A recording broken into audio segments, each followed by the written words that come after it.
Hi everybody and welcome back to my channel. My name is Christine. I am a huge Disney fan. I am a mom and that is what I pretty much talk about on this channel. I talk about Disney and everything related to it. So if you are interested in Disney, if you're planning your first Disney vacation or you are a longtime lover of it, go ahead and hit that subscribe button below and the little bell icon because then you get notified as to when I upload a new video. And if you like the content you see here, I would recommend following me on Instagram. I do post there every single day, updates on what's going on and all that good stuff. So I would love if you follow me over there. I love to get to know my subscribers. DM me, say hello. That is like the best part of my job, is getting to meet all of you. So please go ahead and follow me over there. The link is in the description below. Now, onto today's video. We're going to be talking about the differences of staying on property versus off property and personally what I prefer. So starting off, on property is usually going to be a little bit more expensive for you than staying off property. That all depends on the hotel you choose off property, if you're getting a car, if all that stuff. It does come into factor. So I would recommend, when you are going to plan your Disney vacation, I would recommend looking at on-property packages. So when you go to the Walt Disney World website, you can create packages. And I think you can create up to 3 and save them. You can also call Walt Disney Services, guest services, and they will help you plan something. They're incredible. I've never had a bad experience when I call them. They're always so helpful. They ask you about your family. They're able to include different things for you. If you have a birthday coming up, anything like that, you tell them. They make those things special. So that is a huge benefit to staying on property. Staying off property, though, when you're looking at that, you have to look at your flight, your hotel, transportation costs, food costs, all of that, and then kind of determine which one is going to give you the value that you want. So while it may be more expensive to stay on property, the benefits you get from staying on property may mean more to you and create more value from your vacation. So you may want to just choose that. So we're just going to start with on property. What are some of the pros? Some of the pros are, if you are flying in, so you land normally, most people land in MCO, which is Orlando International Airport. Disney offers Disney's Magical Express from that airport. So you're able to get off your flight, get your baggage, or the most amazing thing ever is they get your baggage for you and send it directly to your room. They send you these little yellow tags in the mail with your magic bands, which is another pro. You get those for free when you book your package. And the Disney Magical Express people just take your luggage right to your room. You don't even have to worry about it. So you go down to the first floor. They scan your magic band, so do not forget to pack that in your carry-on luggage if you are staying on property, and you don't have to pay for transportation from the airport to your hotel. That's a huge money saver, especially in Orlando. I can tell you from staying off property, usually from the airport to any Disney area hotel, which it means it's like fairly close to Disney, it's going to run you about $40 to $60 to Uber or taxi, really. It's just the way it is. And then renting a car, depending on age and all that stuff and time of year, is going to affect the prices of that. But MCO does offer car rentals in the actual airport, which makes it really easy. But we'll talk more about that when I go to staying off property. So staying on property, you get Magical Express transportation. You also get free transportation while you're in Walt Disney World property. So whenever you're going park to park, resort to resort, resort to park, park to resort, anything like that, excuse me, you do get free transportation. You don't have to pay for it. You don't have to worry about it. There is the bus system, the monorails, and the Skyliner. As of now, who knows, maybe in 5 years they'll have some other form of transportation, which I'm sure they will, because they also just came out with minivans, and minivans are not free. They're like Disney's answer to Uber, is what I would say, but they're a little pricey. So I kind of stayed away from them, but they are available to you. Another benefit to staying on property is you can get a dining plan. So Disney offers multiple different types of dining plans. There's a quick service option, which means you get I think it's 2 quick service meals a day, 2 snacks, a reusable mug, things like that. If you guys want more information on dining plans, let me know below, and I will definitely make a video and go into more research for you. I have done the dining plan. I've also not done the dining plan, so I can give you pros and cons on that, but that's a whole other video. But when you stay on property, you are able to book that option. When you stay off property, you are not able to book that option. So prepaying for your food and having everything prepaid for is like really nice. When you go on vacation, you don't have to spend money on anything. Except for like souvenirs or stuff you want, like ears, because I have a little bit of a problem and I cannot go on a Disney trip and not buy a pair of ears. But I digress. So a huge benefit is the dining plan, the transportation. Another thing is the immersion and the experience of the immersion. So when you go off property, you know you're off property. Let's just put it that way, especially in Orlando with the traffic and the culture of a city. You definitely know you're not in Disney World anymore. Versus I feel like when you stay on Disney property and you're on vacation, you feel like you're on vacation. You feel like I'm in Disney and everyone's feeling the Disney energy and you're on the Disney bus or you're on the monorail. So I feel like that immersion is something that is a huge pro, especially if you have kids. Taking my kids to Disney and staying on property was one of the best experiences of my life. I would definitely recommend for families who are taking their kids to consider it because my kids loved it. Like they were in Disney. My son, it's been almost, it's been almost 9 months, 10 months since we took them. And I swear to God, he asks once or twice a week, when are we going to Disney World again? When are we going to Disney? When are we going to Disney? So he loved it. I could get into a whole video on how much he loved it, but it was that immersive experience. The hotel, he watched those Mickey cartoons that they play for free in your room. The pool, they loved the pool. They were like totally in love with it. The Mickey mugs, I'm sorry. Even the little cafeteria they loved. Like they did. They loved getting their little reusable mugs and refilling them.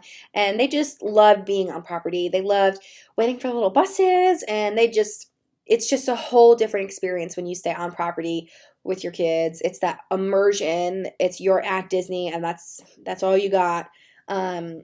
Which could actually be a con for some people, but for my personal experience on that vacation, it was a pro. So I put it in the pro column. And then another small pro is the ease of the Magic Bands. So when you book on Walt Disney World's website and you book through them, you get Magic Bands sent to you for free. Nowadays, you can upgrade them, though, which is awesome, to like character bands that they have available at the time. They do change and all that stuff for like $10. It's great. It works as your room key. It works as your park tickets. It works as your credit card. They are not dumb. They know that working as your credit card just means like you feel like you're spending less because you just tap your Magic Band and it's no big deal. But anyway, I just liked how easy it was. I liked that my kids had access to everything. Fast pass wise and all that. They loved using it. So, and I like that they just come with your package. So if you are staying off property, you have to pay for them. So some of the pros now we'll talk about to staying off property is normally it costs less. Like I said, you have to check package deals and all that, but usually it costs you quite a bit less, especially if you're budget conscious. If you're just going and you have like 10 people and you all want to stay off property at one of those like timeshare programs, it might run you about the same at that point because those can be expensive. Excuse me, I'm sorry. But usually it costs you less to stay off property. Another pro to staying off property is you can do non-Disney related activities really, really easily. So Disney is not the only theme park in the Orlando area. There is SeaWorld, Legoland, and Universal Studios. I can't believe I just blanked on that. Universal Studios. So it's a lot easier to get to those places when you're not staying on Disney property. And normally if you stay on Disney property and you go to those places, the easiest option, honestly, is to just Uber there. It's going to cost you a little bit because you have to get out of Disney property and then through Orlando, but it's really not that big a deal. And then you also have Busch Gardens, which is it's in Tampa, so it's like about an hour and a half, depending on traffic, to get down there. So it's very easy to do non-Disney related things. Orlando also just has a bunch of amazing restaurants and shopping and You're an hour and a half from the beach, hour and a half from the beach. So there's so many other things you can do in Florida besides Disney. So when you stay off property, your ease of access to those is a lot easier, because a lot of times when you stay off property, you either drive down or you're renting a car. So it's one of those things too. That's another pro to staying off property, is you drive down and, well, you can do that on property. I don't know why I'm saying that, but you drive down, you have access to your car, and that's just the pro between flying and not flying. I've never driven down, but we looked into doing it the last time because it's expensive to fly a family of 4 to Florida from where I'm from. But we decided to fly. But that's a whole other. I do this all the time. You'll notice I just go off on tangents. Sorry about it. Anyway, so staying off property, you're able to get a better resort, in my opinion, for less money. So when I stayed on property, I stayed at a value resort. I stayed at All-Star Movies, and it is not a place I would stay again. I loved it for the experience that my kids got and the access, the ease of access, the accessibility to a bunch of Disney stuff, but it's not somewhere I would go and do again. I actually had the option to stay at Coronado Springs for an extra $300 for my vacation, but I decided not to. And I regret that choice immensely. Let's just put it this way. You can get a better room for the amount of money you're spending on property, off property. So the $100, it's my cat, sorry, opening my door. So the $100 a night I spent on property, I could have gotten like a pretty decent hotel in the Orlando area for that amount of money. But I do not regret it because, you know, my kids had a great time. So now for my personal opinions, I have stayed on property and off property. I probably will not stay on property again. I love to visit the resorts. I might do like a night here or there. If I ever got married, I would probably do it for my honeymoon, maybe. But I think I get way more money, like way more bang for my buck staying off property. It's just my personal opinion. I know that I don't get to book my fast passes as soon. I know I don't get to do a dining plan, things like that. But for example, the last vacation I took my kids, and it was their first vacation. So that is the reason I stayed on property, is I wanted to give them that experience. And when I paid for it and when I got back and I looked at pricing and all that, I probably could have saved close to $2,000 to $3,000 by not staying on property. And while I do not regret it, I wouldn't do it again. So my kids got that one-time experience, and we stayed on property, and we did that as a family. And now when we go back, it would be off property. And that's just the way it is. And so you have to ask yourself, is this a one-time, once-in-a-lifetime family vacation, or vacation for you and your spouse, or just singles vacation? Is this a once-in-a-lifetime vacation? If it is, push yourself to kind of see if being on property would be worth it for you. If this isn't a once-in-a-lifetime vacation, if this is something that you plan on doing regularly with your family, maybe look at staying off property, because you just got to weigh the pros and cons. But for me, I personally would stay off property. I have some things in the work, annual pass wise and possibly moving wise, that will change the huge dynamic of the relationship I have with Disney World. But again, I digress. But if you have any questions or comments about staying on or off property, or you just have more questions, you can leave them in the comments below, or you can go on Instagram and DM me directly. I am more than happy to answer everything that I can. I'm sorry if this video rambled or if I just kept going off on tangents.